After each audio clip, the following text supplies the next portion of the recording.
जय हिंद साथियों, मैं आदेश आपका राही आदि क्लासेस में स्वागत करता हूं। उम्मीद है आप सभी को क्लासेस पसंद आ रही होंगी। हम सभी पढ़ रहे थे हिंदी। हिंदी में हमारा जो सबसे पहला चैप्टर था वर्णमाला। वर्णमाला में हमने स्वर शुरुआत किया था, स्वर पढ़ रहे थे। इसके पहले थोड़ी सी हम लोग रिवीजन कर लेते हैं कि कल की क्लास में हमने क्या क्या पढ़ा था। हम लोग हिंदी पढ़ रहे हैं, तो सबसे पहले हमने देखा था कि हिंदी दिवस कब मनाया जाता है। तो हिंदी दिवस जो होता है वह 14 सितंबर को मनाया जाता है। फिर आता है विश्व हिंदी दिवस। विश्व हिंदी दिवस कब मनाया जाता है? तो विश्व हिंदी दिवस 10 जनवरी को मनाया जाता है। उसके बाद अंतर्राष्ट्रीय मातृभाषा दिवस। अंतर्राष्ट्रीय मातृभाषा दिवस जो होता है वह 21 फरवरी को मनाया जाता है। तो हम लोग वर्णमाला पढ़ रहे थे, तो वर्णमाला के दो भेद होते हैं। कौन कौन से? स्वर और व्यंजन। तो हम सभी शुरुआत किए थे सबसे पहले स्वर पढ़ना। स्वर में क्या था कि स्वर के भेद, स्वर के जो भेद होते हैं वह 3 होते हैं। कौन कौन से? उच्चारण स्थान के आधार पर, मात्रा के आधार पर और प्रयत्न विधि के आधार पर।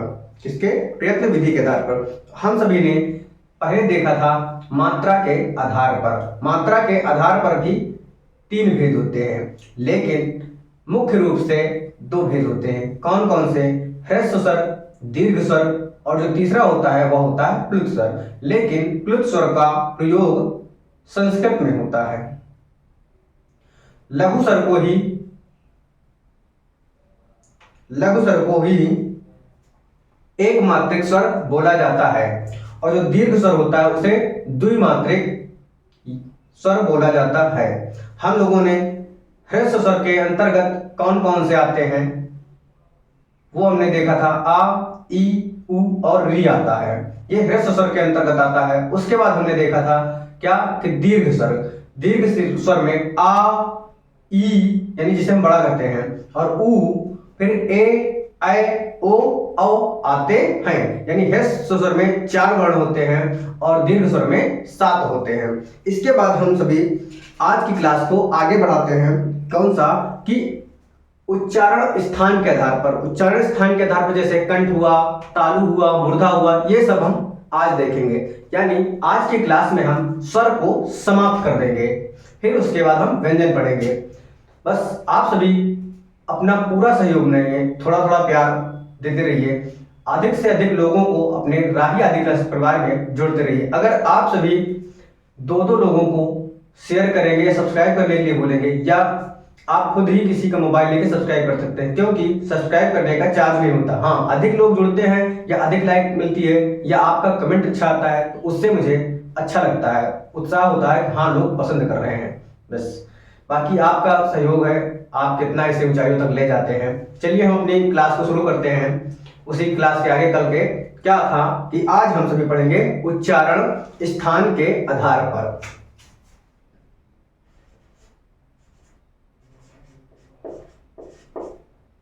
उच्चारण स्थान के आधार पर। जो उच्चारण स्थान के आधार पर होगा, सबसे पहले हम देखेंगे कंठ। कंठ जो होता है गले का यहां का जो हिस्सा होता है वो होता है। तो जो कंठ हो, सबसे पहले क्या लिखेंगे? कंठ।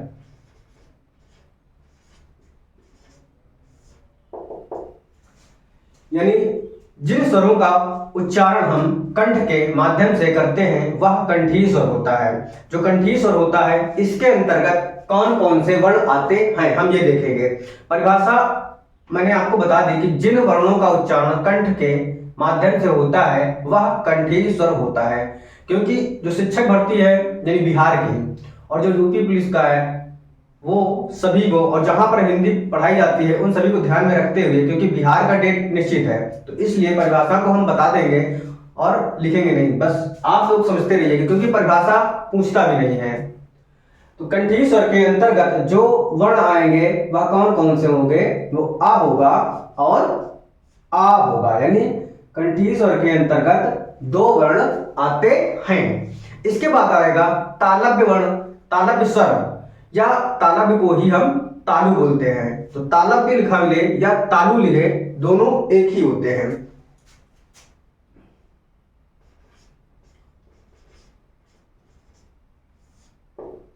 तालव्य स्वर के अंतर्गत यानी जिन स्वरों का उच्चारण तालु के माध्यम से हो वह तालव्य स्वर होता है। इन स्वरों के अंतर्गत भी दो वर्ण आते हैं। कौन कौन से आते हैं हम सभी देखते हैं। एक तो ई आता है और दूसरा ई आता है। इसके बाद आएगा ओष्ठ। कौन सा? ओष्ठ वर्ण, ओष्ठ स्वर।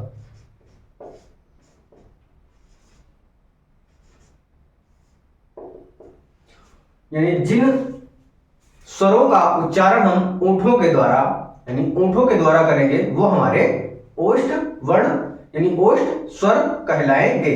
वो कौन कौन से होते हैं? उ ऊ। यानी जब हम ऊ का उच्चारण करते हैं तो हम देखते हैं हमारे ओठों का प्रयोग होता है।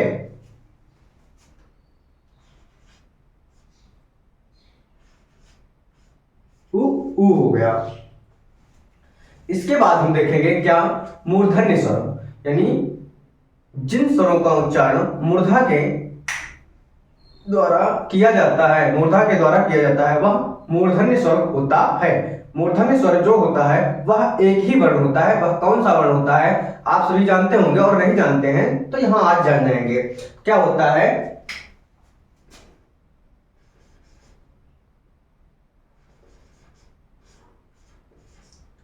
मूर्धन्य या फिर मूर्धा भी बोला जाता है। तो मूर्धन्य के अंतर्गत या मूर्धा के अंतर्गत क्या आता है? री वर्ण आता है। एक ही वर्ण आता है। मूर्धन्य के अंतर्गत री एक वर्ण, ओष्ठ के अंतर्गत उ यानी दो वर्ण, और तालव्य के अंतर्गत तीन वर्ण यानी स्वर की देखा जा रहा है। अभी स्वर ही पढ़ा जा रहा है तो स्वर। तालव्य के अंतर्गत ई और कंठ के अंतर्गत आ आते हैं। इसके बाद हम देखेंगे क्या कि कंठ तालव्य यानी जिन स्वरों का उच्चारण कंठ और तालु दोनों से, जिन स्वरों का उच्चारण कंठ और तालु दोनों से मिलकर होता है वह वर्ण कंठ तालव्य वर्ण होता है। यानी कंठ तालव्य स्वर होता है। हम लोग स्वर पढ़ रहे हैं तो स्वर ही देखेंगे।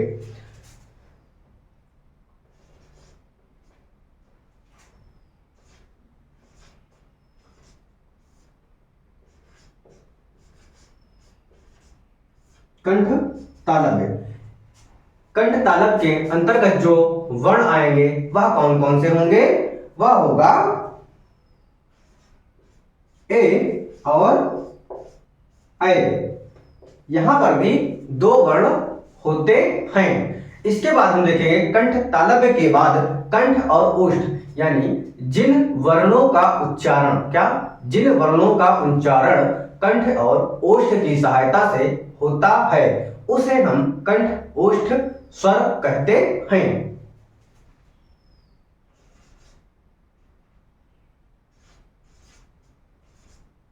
कंठ ओष्ठ। इसके अंतर्गत भी दो वर्ण आते हैं। कौन कौन से? ओ और औ। कौन से? ओ और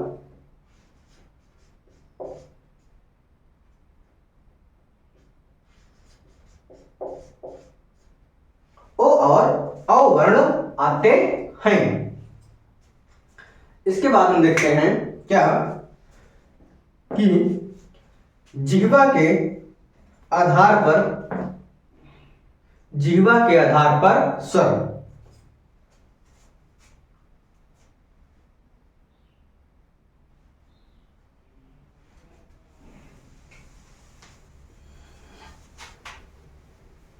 जो भी पढ़ाया जा रहा है आप सभी पूर्ण रूप से विश्वास कीजिए।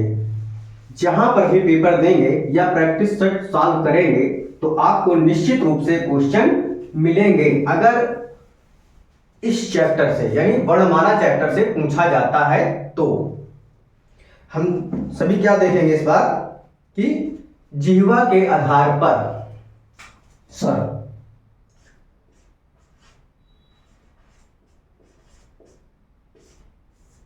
जिह्वा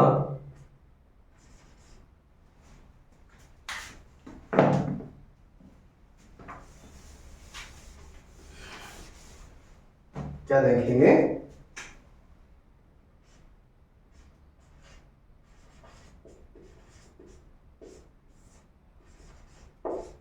जिह्वा के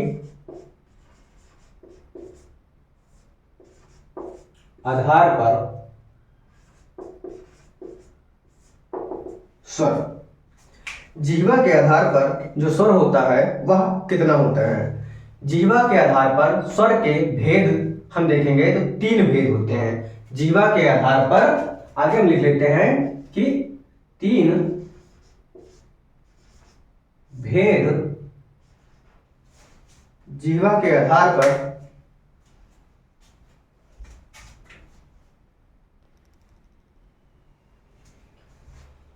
हम सभी देख रहे हैं। जिह्वा के आधार पर, जिह्वा के आधार पर कितने 3 भेद होते हैं। जिह्वा के आधार पर 3 भेद होते हैं। वो तीन भेद जो होते हैं कौन कौन से होते हैं। एक होता है अग्रस्वर, क्या, एक होता है अग्रस्वर, दूसरा होता है मध्य स्वर और तीसरा जो होगा वह क्या होगा, पश्च स्वर।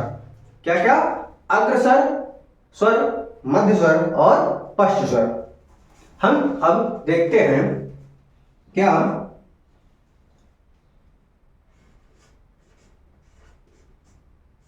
अग्र स्वर, अग्रस्वर के अंतर्गत जो वर्ण आएंगे वह कौन कौन से होंगे। वह 4 वर्ण होते हैं। कौन कौन से, ई और ए। कौन से, ई ए। ये सभी जिह्वा के आधार पर जो अग्रस्वर होता है, ये चारों ई ऐ ये 4 स्वर आते हैं अग्रस्वर के अंतर्गत। इसके बाद हम देखेंगे क्या कि मध्य स्वर, मध्य स्वर के अंतर्गत एक ही वर्ण आता है। वह कौन सा होता है, वह केवल अ होता है। इसके बाद हम देखेंगे क्या कि पश्च स्वर, पश्च स्वर के अंतर्गत अब कौन कौन से आएंगे ये देखते हैं। पहला तो आ जाएगा, क्योंकि अग्रस्वर और मध्य स्वर के अंतर्गत ई ऐ आ चुका है। तो अब जो भी बचा है वह पश्च स्वर के अंतर्गत आएगा। पश्च स्वर के अंतर्गत आ गया, उसके बाद क्या होगा, ऊ होगा, फिर ऊ हो जाएगा, फिर हो जाएगा क्या, ओ हो जाएगा और औ हो जाएगा। इसी के अंतर्गत औ भी आ जाएगा। यह होता है आगत स्वर। क्या, आगत स्वर। जैसे इसका हम प्रयोग तब करते हैं जैसे डॉक्टर लिखना हो तो इस प्रकार से लिखते हैं, ना कि यहां पर बिंदी। जब बिंदी रख देते हैं तो वो चंड बिंदी हो जाती है। तो इसलिए यहां पर अग्रस्वर, मध्य स्वर और पश्च स्वर हमने देख लिया। यह सभी अभी तक की जितनी भी क्लासेज आपको पढ़ाई गई वर्णमाला में, आज दूसरी क्लास है। ये मत मानिए कि नहीं पूछा जाएगा, कहीं ना कहीं किसी न किसी पेपर में अवश्य आपको 1 नंबर या 2 नंबर में पूछ लिया जाएगा। और ये आप निश्चित रहिए, 100% श्योर है कि जो भी पढ़ाया जा रहा है एकदम परफेक्ट पढ़ाया जा रहा है, यानी सही पढ़ाया जा रहा है। अब हम इसके बाद देखते हैं मुख खुलने के आधार पर। क्या, मुख खुलने के आधार पर, या हम उसी को बोल देते हैं मुख विवर के आधार पर। मुख खुलने के आधार पर या मुख विवर के आधार पर इसके 4 भेद होते हैं। कौन कौन से, समव्रत, अर्धसमव्रत, विव्रत और अर्धविव्रत।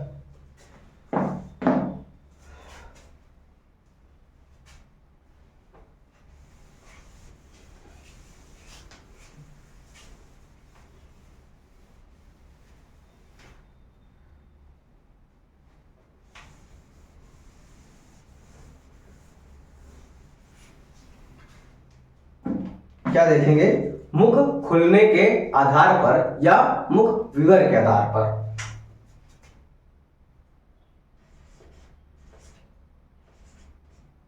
मुख खुलने या मुख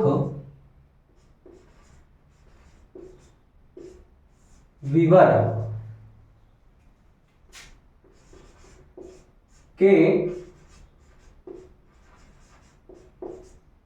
आधार पर, इसमें क्या होगा कि इसके भी 4 भेद हैं। कितने? 4 भेद हैं। वह कौन कौन से हैं, हम अब उसको देखेंगे। पहला देखेंगे क्या कि संवृत। कौन सा? पहला हम देखेंगे संवृत।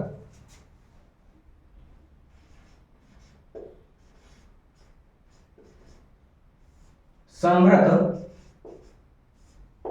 स्वर क्या कि जिन स्वरों का उच्चारण करते समय, क्या कि जिन स्वरों का उच्चारण करते समय हमारा मुख बंद होता है। क्या? हमारा मुख बंद होता है, ना के बराबर खुलता है। कितना? एकदम हल्का सा खुलेंगे, तब भी हम उन स्वरों का उच्चारण आसानी से कर लेंगे। तो क्या हुआ कि जिन स्वरों का उच्चारण करते समय हमारा मुख बंद रहे, वहां पर संवृत स्वर होता है। अब हम देखते हैं इसके अंतर्गत कौन से स्वर यानी कौन से वर्ण आएंगे। तो इसके अंतर्गत क्या आएगा?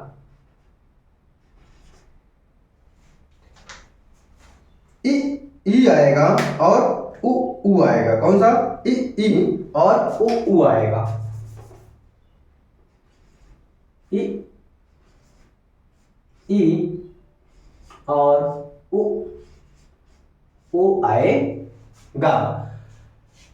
ये 4 वर्ण आएंगे, लेकिन हम इसे याद करने के लिए एक ट्रिक के तहत देखेंगे। क्या कि हम इसे लिख दिए क्या? उई। क्या लिख दिए? उई लिख दिए।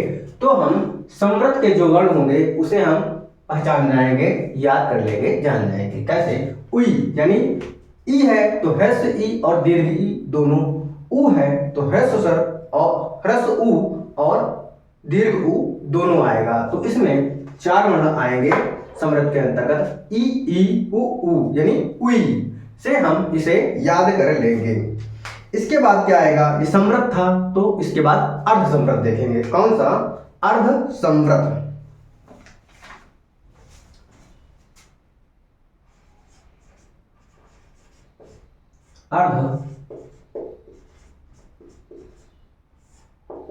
अर्ध संवृत। इसमें क्या होगा कि संवृत में क्या था कि मुख बंद रहता था, इसमें मुख बंद रहता था, लेकिन जब अर्ध संवृत है तो यहां पर थोड़ा सा मुख खुलेगा। क्या होगा यहां पर कि मुख जो है वह थोड़ा सा खुलेगा, थोड़ा सा मुख खुलेगा। तो हम देखते हैं इसके अंतर्गत कौन से वर्ण आएंगे। संवृत में मुख बंद था, लेकिन अर्ध संवृत में मुख थोड़ा सा खुल रहा है। जिन स्वरों का उच्चारण करते समय मुख थोड़ा सा खुले, वहां अर्ध संवृत होता है। अर्ध संवृत के अंतर्गत जो वर्ण आएगा वो आएगा ओ और ए। इसे हम याद करने के लिए क्या बोल देंगे? ओए। क्या? गाना भी है ओए ओए। तो यहां पर आगे आप सभी जानते होंगे कहीं ना कहीं, तो यहां पर क्या हो जाएगा कि ओ ए, ओए ओए करके हम इसे याद कर लेंगे। किसे? अर्ध संवृत को। इसके बाद क्या आएगा?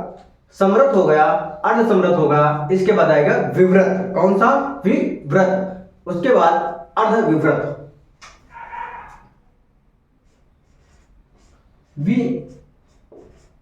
विवृत,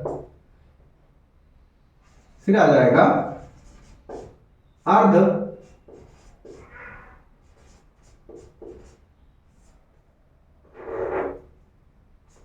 विवृत। विवृत में क्या होता है कि मुख सबसे अधिक खुलता है। विवृत में मुख सबसे अधिक खुलता है, जैसे आ। क्या? आ। तो सबसे अधिक विवृत में ही मुख खुलता है। तो इस विवृत के अंतर्गत केवल एक ही वर्ण आएगा, वह होगा आ। कौन सा? वह वर्ण होगा आ। फिर क्या आता है कि अर्धविवृत आएगा। क्या? कि अर्धविवृत। अर्धविवृत की परिभाषा क्या होगी कि विवृत की तुलना में क्या होगा, विवृत की तुलना में हमारा मुख कम खुलेगा। क्यों? क्योंकि विवृत में क्या था, सबसे अधिक खुला, जैसे आ। तो अर्धविवृत में क्या होगा, हमारा मुख विवृत की तुलना में कम खुलेगा। तो इसके अंतर्गत जो वर्ण आएंगे वह कौन कौन से आएंगे हम यह देखते हैं, क्योंकि अब सभी स्वर में ये सब आ गए। जो बचा होगा अब वह अर्धविवृत के अंतर्गत आ जाएगा।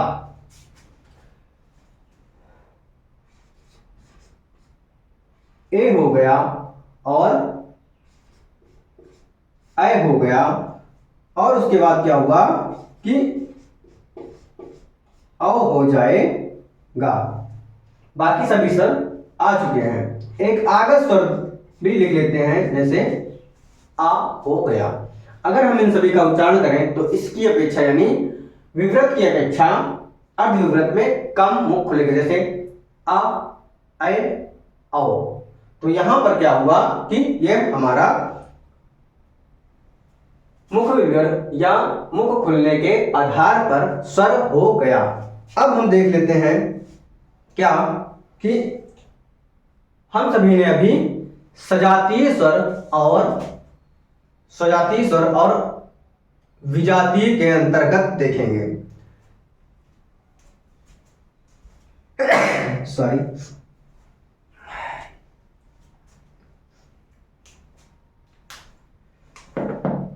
एक होता है सजातीय स्वर, एक होता है विजातीय स्वर।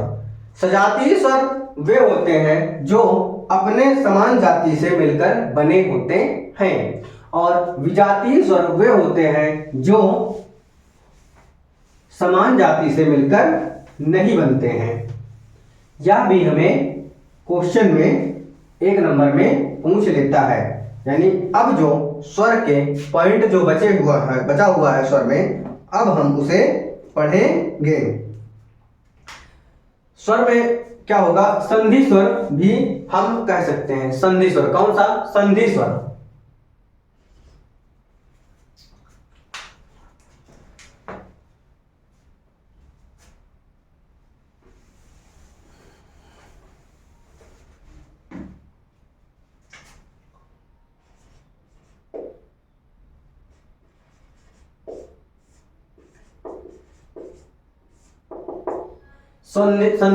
संधि स्वर के 2 भेद होंगे। कौन कौन से 2 भेद होते हैं? लिखते हैं कि इसके 2 भेद होते हैं। इसके 2 भेद होते हैं। नंबर 1 क्या कि सजातीय स्वर, और नंबर 2 विजातीय स्वर। नंबर 1 क्या है? सजातीय स्वर, और दूसरा क्या है कि विजातीय स्वर। सजातीय स्वर क्या होगा? समान जाति के वर्ण से मिलकर बने स्वर। समान जाति के वर्ण से मिलकर बने स्वर सजातीय स्वर होगा। और विभिन्न जाति के यानी 2 अलग अलग विभिन्न जाति के वर्ण से मिलकर जो शब्द यानी जो वर्ण बनेगा वह बनेगा विजातीय स्वर। तो हमने सजातीय स्वर और विजातीय स्वर की परिभाषा देख लिया है। अब हम देखेंगे सजातीय स्वर कौन कौन से होते हैं और विजातीय स्वर कौन कौन से होते हैं।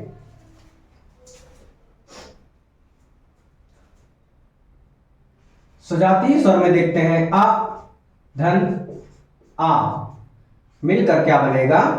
आ हो जाएगा। हम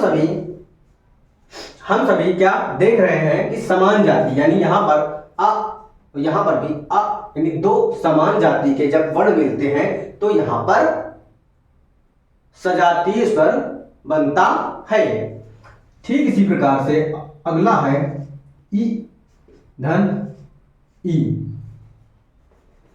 क्या कि ई धन ई मिलकर क्या बनेगा, ई बन जाएगा। समान जाति यहां पर भी है, ई धन ई मिलके ई बना है। इसके बाद देखते हैं कि उ धन उ मिलकर उ बनता है। तो सजातीय स्वर के अंतर्गत आ ई उ, यानी अगर हम सभी देखें तो सजातीय स्वर के अंतर्गत अगर वर्णों की संख्या पूछ ले, क्या वर्णों की संख्या पूछ ले, तो 3 वर्ण आते हैं, आ ई उ। और हम इसके बाद देखेंगे क्या, विजातीय स्वर। विजातीय स्वर के अंतर्गत कौन कौन से वर्ण आते हैं, इसमें हम देखेंगे पहला क्या, आ धन ई मिलकर क्या बना, ए बना। इसकी परिभाषा भी थी, विभिन्न जाति के 2 वर्णों के मिलने से ही विजातीय स्वर बनता है। तो यहां पर देखिए क्या है, एक ये विभिन्न जाति या ये जो आ है वह अलग जाति का है, जो ई है वह अलग जाति का है। इन दोनों से मिलकर विजातीय स्वर यानी विभिन्न स्वर कोई अलग स्वर बना है। इसके बाद है क्या कि आ धन ए, यहां पर भी देखिए ये अलग जाति का है, यह अलग जाति का है, तो इसके बाद क्या बन जाएगा, आय बन जाएगा। फिर उसके बाद देखते हैं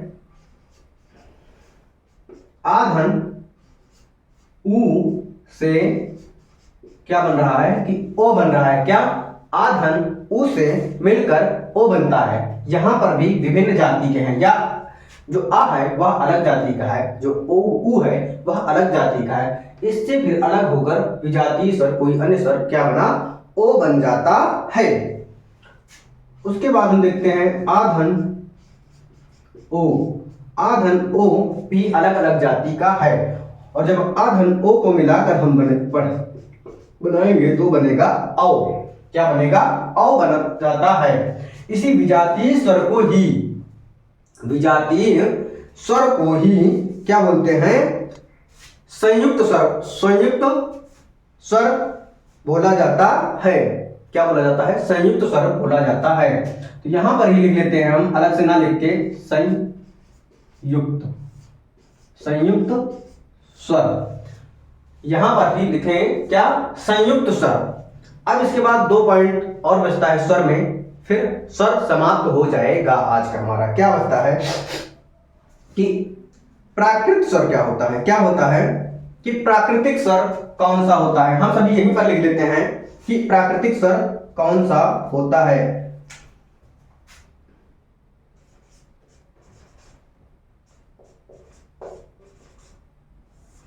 प्राकृतिक स्वर, प्राकृतिक स्वर के अंतर्गत कौन से वर्ण आते हैं। प्राकृतिक स्वर के अंतर्गत क्या आएगा, आ आएगा, ई आएगा और उ आएगा। क्या, आ ई उ, ये क्या होता है, प्राकृतिक स्वर कहलाएगा। इसके बाद है अर्ध स्वर। क्या होगा कि अर्ध स्वर, अर्ध स्वर, अर्ध स्वर के अंतर्गत कौन कौन से होते हैं यह देख लीजिए आप लोग। अर्ध स्वर के अंतर्गत या और वा, अर्ध स्वर के अंतर्गत या और वा 2 वर्ण आते हैं। इसके बाद है एक उदासीन स्वर। अगर आप कभी पूछ ले क्या होगा,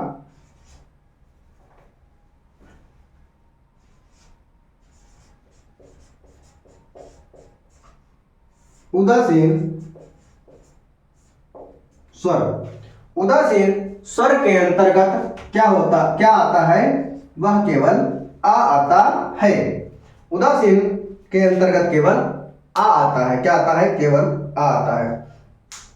आज की क्लास यहीं तक रखते हैं, क्योंकि आज जो हमने स्वर को समाप्त कर लिया है। अब अगली क्लास यानी जब हम आपसे कल मिलेंगे संडे को छोड़कर, तब क्या होगा कि आपको व्यंजन शुरू किया जाएगा। उम्मीद है आप सभी को यह क्लास पसंद आएगी। आप इसे अधिक से अधिक शेयर कीजिए।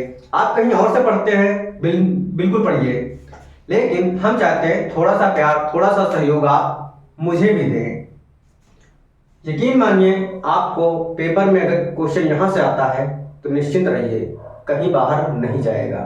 बिहार शिक्षक भर्ती हो, यूपीएसआई हो, चाहे यूपी पुलिस हो, चाहे आरओ हो, चाहे यूपी पीसीएस में हो, यानी हिंदी जहां पर भी पूछी जाती है वहां आपको पर्याप्त है। हाँ, इस बार हमने परिभाषाएं नहीं लिखाई हैं, क्यों? समय कम होता है और परिभाषाएं पूछता भी नहीं है। जहां पर परिभाषाएं पूछेगा वहां पर हम अवश्य परिभाषाएं को लिखाएंगे। आप सभी इसके पहले भी एक प्ले लिस्ट बनी है, वहां पर भी हिंदी आपको संपूर्ण रूप से पूरी तरह से पढ़ाया गया है, वहां पर मैंने परिभाषाएं सही पढ़ाया है।